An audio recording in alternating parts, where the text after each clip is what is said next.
नमो नमः छात्रों, आज की कक्षा में आप सभी का बहुत बहुत स्वागत है। मैं सुदर्शन जैन, माध्यमिक शिक्षक, शासकीय हाई स्कूल डुंगासरा, जिला सागर, मध्य प्रदेश। आज मैं आपसे समास के बारे में चर्चा करूंगा। चलें, समास परिचय। सर्वप्रथम हम समास की परिभाषा देखते हैं। अगर हमें उसका परिचय करना है तो सर्वप्रथम हमें उसकी परिभाषा देखनी होगी। समसनम समासः, समसनम समासः अर्थात संक्षेपीकरणम समासः। संक्षेपीकरणम, संक्षिप्त करना, उसका नाम समास है।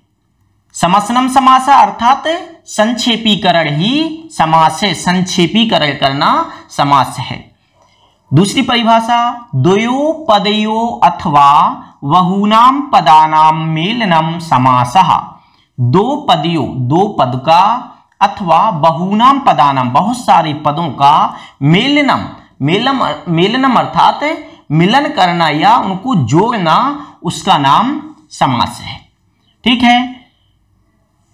संक्षेपीकरण को भी समास कहते हैं और दो या दो से अधिक पदों के मेल को, जोड़ को समास कहते हैं।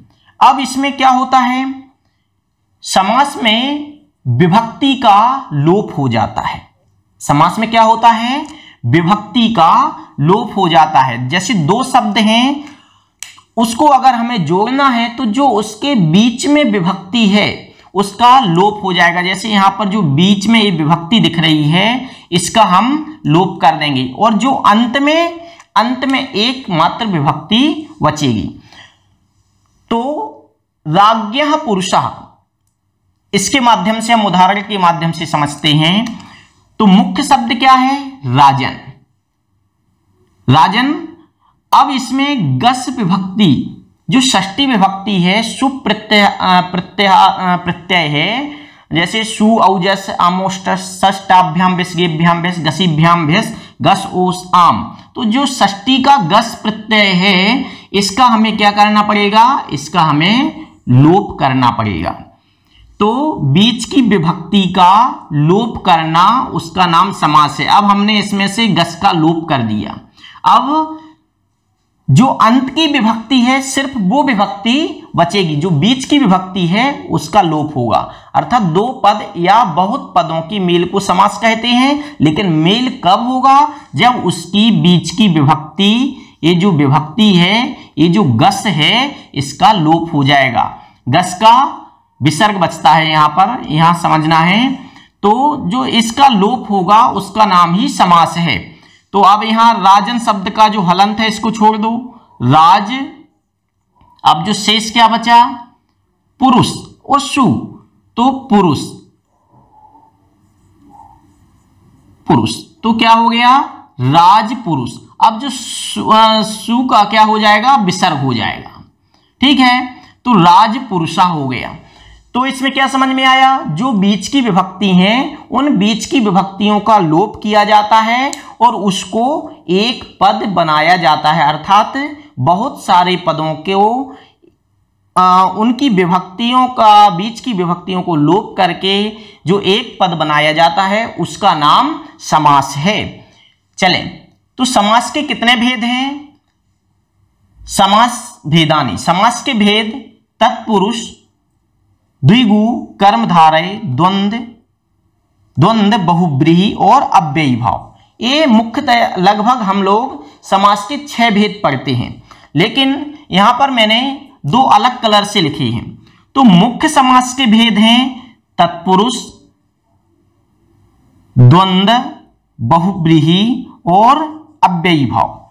अभी हम देखें किताब में 6 लिखे हैं। हाँ, समास के 6 भेद भी होते हैं जब इनके उत्तर भेद कर देते हैं। तो तत्पुरुष समास के 2 भेद हैं, द्विगु और कर्मधारय, ये दोनों ही तत्पुरुष समास के भेद हैं। तो ऐसे हम गिनते हैं तो संख्या इनकी 6 हो जाती है, तत्पुरुष, द्विगु, कर्मधारय, द्वंद्व, बहुब्रीहि और अव्ययी भाव। इस प्रकार से समास के 6 भेद भी हैं और समास के 4 भेद ही हैं, 4 भेद भी हैं। चलिए, अब हम इनका संक्षिप्त में स्वरूप समझ लें। तत्पुरुष समास, जिसमें उत्तर पद प्रधान होता है। अब ये दो भी उनके भेद हैं, तो हाँ, इन दोनों में भी उत्तर पद प्रधान होगा। तत्पुरुष में उत्तर पद प्रधान होता है, तो इन दोनों में भी उत्तर पद प्रधान होगा। द्वंद्व समास जहां पर दोनों पद प्रधान होते हैं, बहुब्रीहि समास जहां पर अन्य पद प्रधान होता है, और अव्ययी भाव समास जिसमें प्रथम पद प्रधान होता है। चलिए ये एक बार उच्चारण करें। तत्पुरुष द्विगु कर्मधारय द्वंद्व बहुब्रीहि अव्ययी भाव। अब चलते हैं हम तत्पुरुष समास की ओर। तो तत्पुरुष समास किसे कहते हैं? प्रायेण उत्तर पदार्थ प्रधान तत्पुरुषः, अर्थात प्रायः उत्तर पदार्थ प्रधान, जो उत्तर पदार्थ मतलब पद प्रधान, जहां उत्तर पद प्रधान हो उसे तत्पुरुष समास कहते हैं। प्रायः उत्तर पदार्थ प्रधान तत्पुरुष, जहां पर उत्तर मतलब बाद का पद प्रधान हो उसे तत्पुरुष समास कहते हैं। यत्र पूर्व पदम द्वितीया विभक्तितः सप्तमी विभक्ति पर्यंतम भवति तथा उत्तर पदम प्रथमा विभक्तियाम भवति। दोनों तरह से समझ लें। जहां पूर्व पद पहला पद जो होता है वह क्या होता है? उत्तर पद प्रधान होता है। प्राय उत्तर पद जो होता है वो प्रधान हो उसे तत्पुरुष समास कहते हैं। जहां पर उत्तर पद प्रधान हो वो तत्पुरुष है। और यत्र पूर्व पदम द्वितीय विभक्तिता सप्तमी विभक्ति पर्यंतम, ठीक है। और जो प्रथम पद है वो क्या? द्वितीय विभक्ति से लेकर सप्तमी विभक्ति पर्यंतम, सप्तमी विभक्ति पर्यंतम, सप्तम विभक्ति तक होता है। तथा उत्तर पदम प्रथमा विभक्त्याम भवति, और जो उत्तर पद है वो प्रथमा विभक्ति में होता है। तो संक्षिप्त में एक बार समझ लें। जहां उत्तर पद प्रधान होता है उसे तत्पुरुष समास कहते हैं, ठीक है। और पहला पद द्वितीय विभक्ति से लेकर सप्तमी विभक्ति पर्यंत होता है, और उत्तर पद में प्रथमा विभक्तियां अर्थात प्रथमा विभक्ति होती है। जैसे यहां पर दो पद देख लेते हैं। उदाहरण स्वरूप ग्रामम गता, तो ग्रामम में कौन सी विभक्ति है? द्वितीय विभक्ति है। और यहां पर गता में यहां पर प्रथमा विभक्ति है। तो जो पहला पद होगा ये वाला पद द्वितीय से लेकर सप्तमी विभक्ति पर्यंत तक होगा। अर्थात इस पद में, पहले पद में द्वितीय से लेकर सप्तमी विभक्ति तक हो सकती है। जैसे यहां पर द्वितीय, यहां पर तृतीय, यहां पर चतुर्थी। तो इसमें द्वितीय से लेकर सप्तमी विभक्ति तक हो सकती है प्रथम पद में। और जो द्वितीय पद होगा या उत्तर पद होगा, द्वितीय पद, यहां पर दो ही पद हैं इसलिए इसको द्वितीय पद कह दिया, या उत्तर पद भी कह सकते हैं। जो उत्तर पद है वो कैसा होगा?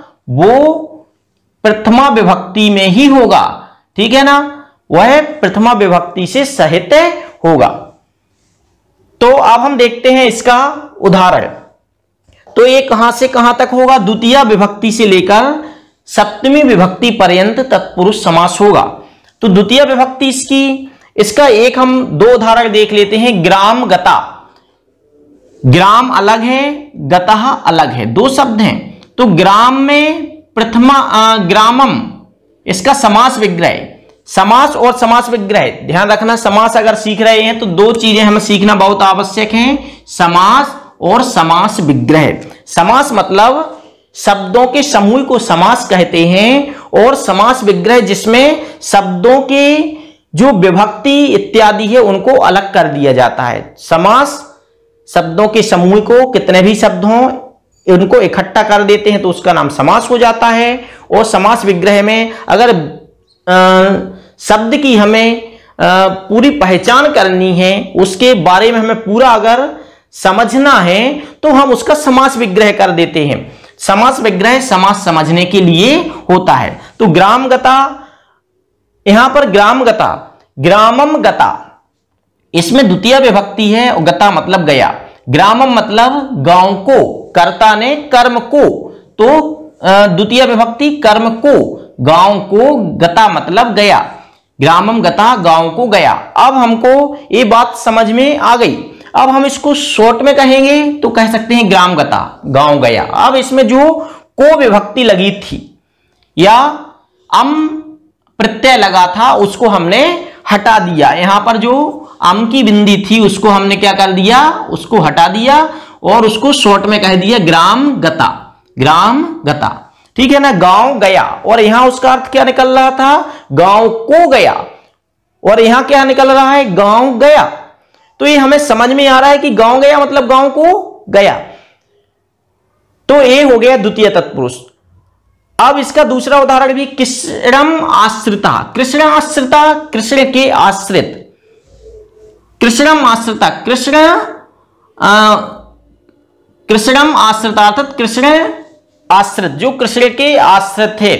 तो यहां पर जो अम प्रत्यय लगा था उस अम को हम हटा देंगे और यहां पर भी तो क्या बचेगा, कृष्ण बचेगा शेष, कृष्ण आश्रिता। इसमें इसको जोड़ देंगे तो कृष्णाश्रिता हो जाएगा। और यहां पर प्रथमा विभक्ति एक वचन है। ठीक है ना, तो एक वचन भी हो सकता है, द्विवचन भी हो सकता है, बहुवचन भी हो सकता है। यहां पर जितने जैसी स्थिति होगी वहां पर उसी प्रकार से हम वचन बदलेंगे, लेकिन विभक्ति जो होगी वो सिर्फ प्रथमा ही होगी। अब चलते हैं तृतीय तत्पुरुष।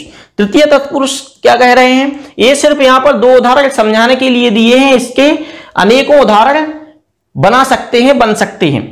अब तृतीय तत्पुरुष, तृतीय जैसे अभी बताया कि द्वितीय से लेकर सप्तमी तत्पुरुष तक ये तत्पुरुष समास होता है। तृतीय तत्पुरुष, इसका समास क्या है, ज्ञान शून्य। ज्ञान शून्य मतलब ज्ञान से शून्य अर्थात रहित, ज्ञानेन शून्य, ज्ञान से शून्य मतलब शून्य, जिसमें ज्ञान नहीं है उसे कहते हैं ज्ञान शून्य। तो ज्ञानेन शून्य, ज्ञान शून्य।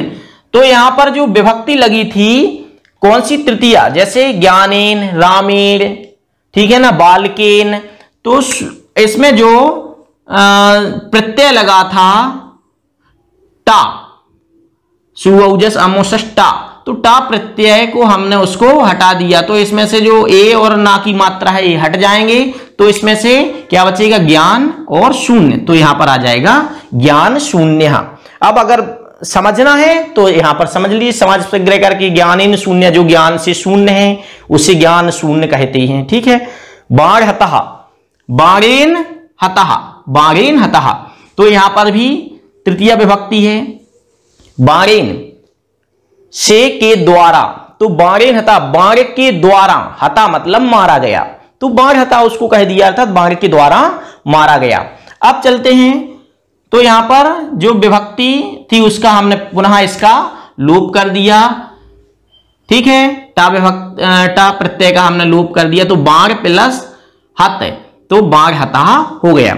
अब यहां पर चतुर्थी तत्पुरुष, दीन दानम, दीनाय दानम, दीन के लिए दान, गरीब के लिए दान, दीन दानम, दान पात्रम, दानाय पात्रम, दान के लिए पात्र, एक कोई पात्र होना उसके लिए क्या कहते हैं, दान पात्र। तो हम समझ जाते हैं कि दान पात्र था, दान के लिए पात्र रखा गया है।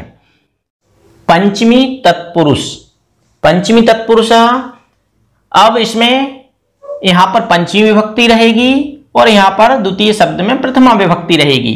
तो रोग मुक्तः, तो इसका समास विग्रह क्या होगा, रोगात मुक्तः अर्थात रोग से मुक्त या छूट गया हो जो रोग से, उसे कहते हैं रोग मुक्तः।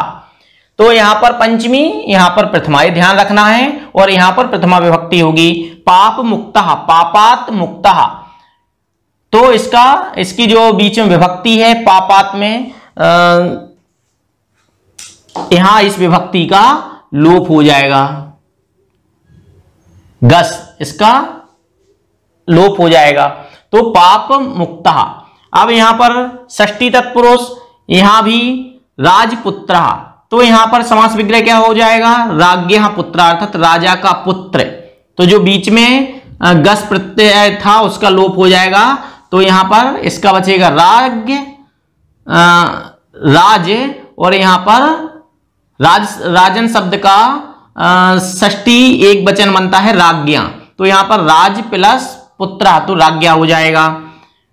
तो राज पुत्रः हो जाएगा। अब यहां पर देखें विद्यालयः, इसका समास विग्रह करेंगे, दो शब्दों से बना है, विद्या प्लस आलय, तो विद्यायाः आलया, विद्याया अर्थात विद्या का, आलय मतलब स्थान या विद्या का जो स्थान है उसे क्या कहते हैं, आलय, या भवन है उसे कहते हैं विद्यालय। ठीक है, इस प्रकार ये षष्ठी तत्पुरुष होगा। सप्तमी तत्पुरुष जलमग्ना, समास विग्रह जले मग्ना, सप्तमी में जल शब्द का एक वचन क्या बनेगा, जले, सप्तमी एक वचन, जले मग्ना अर्थात जल में मग्न। यहां पर गी प्रत्यय, गस ओसाम गी प्रत्यय रहेगा तो उसका लोप हो जाएगा, तो जल बचेगा और मग्ना जलमग्ना। यहां पर कार्य निपुणा में जो सप्तमी विभक्ति है तो कार्य मुख्य शब्द क्या है, कार्य, ठीक है ना, तो यहां पर क्या बचेगा, कार्य, जो सप्तमी एक ही मात्रा दिख रही है वो उसका लोप हो जाएगा, और निपुणा, तो कार्य निपुणा। इस प्रकार ये सप्तमी तक हमने तत्पुरुष समास के उदाहरण देखे। अब एक आता है नए तत्पुरुष समास, उसमें क्या होता है, ना अर्थात जिसमें ना का भाव प्रकट होता है उसे नए तत्पुरुष समास कहते हैं। तो ना सत्यम, जो सत्य नहीं है उसे क्या कहते हैं हम, असत्य। संक्षिप्त में ना सत्यम असत्यम, ना उपस्थितः अनुपस्थितः, ना आदरः अनादरः इत्यादि। एक श्लोक के माध्यम से मैंने संपूर्ण तत्पुरुष समास को ग्रहण करने की कोशिश की है। चलिए तो उच्चारण करें। ग्राम गतः भयं प्राप्तः, तृतीया ज्ञानी निशून्यः, चतुर्थी दीन दानम चे, भयं चौराते पंचमी, राज्ञः चे पुत्रः षष्ठी, जले मग्नः च सप्तमी, ना सत्यम नयम गेयात् तत्पुरुष मुदाहरणम। इस प्रकार आप लोग भी इसको लिखकर और याद करने की कोशिश करना। इसमें सातों विभक्तियों और नए पुरुष को, नए तत्पुरुष को हमने ग्रहण करने की कोशिश की है। अब चलते हैं हम द्विगु समास की ओर। द्विगु समास क्या कह रहा है, संख्या पूर्वो द्विगु, अर्थात संख्या पूर्वो, जिसके पूर्व में संख्या हो उसे द्विगु समास कहते हैं। अर्थात जिसके पूर्व में जिसका पहला पद संख्यावाची हो उसे द्विगु समास कहते हैं। जैसे यहां पर जितने भी उदाहरण सब देख लीजिए, यहां पर पंचपात्रम, पंचवटी, त्रिभुवनम, नवरात्रम, इन सब में पहला पद संख्यावाची है। यत्र प्रथमम पदम, जहां पर प्रथमम पदम पहला पद संख्यावाची भवति मतलब होता है, तथा चे और उत्तर पदस्य विशेषताम ज्ञापयति, दूसरे पद की अर्थात इस पद की, द्वितीय पद की विशेषताम ज्ञापयति, विशेषता बतलाता है, सा द्विगु समासः भवति, वह द्विगु समास कहलाता है। अर्थात क्या समझ में आया, जहां पर पहला पद संख्यावाची हो, ये भी उत्तर तत्पुरुष समास का भेद है द्विगु समास। तो जहां पहला पद संख्यावाची होता है और दूसरा पद उसकी विशेषता, उत्तर पदस्य विशेषताम ज्ञापति, और पहला पद ही जो उत्तर पद की, दूसरे पद की विशेषता ज्ञापयति मतलब बताता है, सा द्विगु समासः भवति, वह द्विगु समास कहलाता है। ठीक है, तो अब हम इसका देखें सामासिक पद और समास विग्रह। इसकी पहचान क्या है, संख्या पूर्व में होती है बस। तो अब हम देखें पंचपात्रम, तो पंचपात्रम में इसका समास विग्रह क्या होगा, पंच पात्रों का समूह है। समाहारा मतलब पंचानाम पात्राणाम समाहारा, पंचानाम पांच, पात्राणाम पात्रों का, समाहारा मतलब समूह, समाहारा मतलब समूह, पांच पात्रों के समूह को पंचपात्रम कहते हैं। पंचपात्र किसे कहते हैं, पांच पात्रों के समूह को पंचपात्रम। पंचवटी, पंचानाम बटानाम समाहारा, पांच बटियों के समाहारा समूह, पांच बटियों के समाहारा मतलब समूह को पंचवटी कहते हैं। अर्थात बटी मतलब कुटिया, तो पांच बटी, जैसे रामायण में आपने सुना होगा पंचवटी आश्रम इत्यादि, तो पंचवटी पंचानाम बटानाम समाहारा, पांच बटियों के समाहार अर्थात समूह को पंचवटी कहते हैं। त्रिभुवनम, त्रियाणाम भुवनानाम समाहारा, 3 लोकों के समाहारा मतलब समूह को त्रिभुवनम अर्थात 3 त्रिभुवन कहते हैं।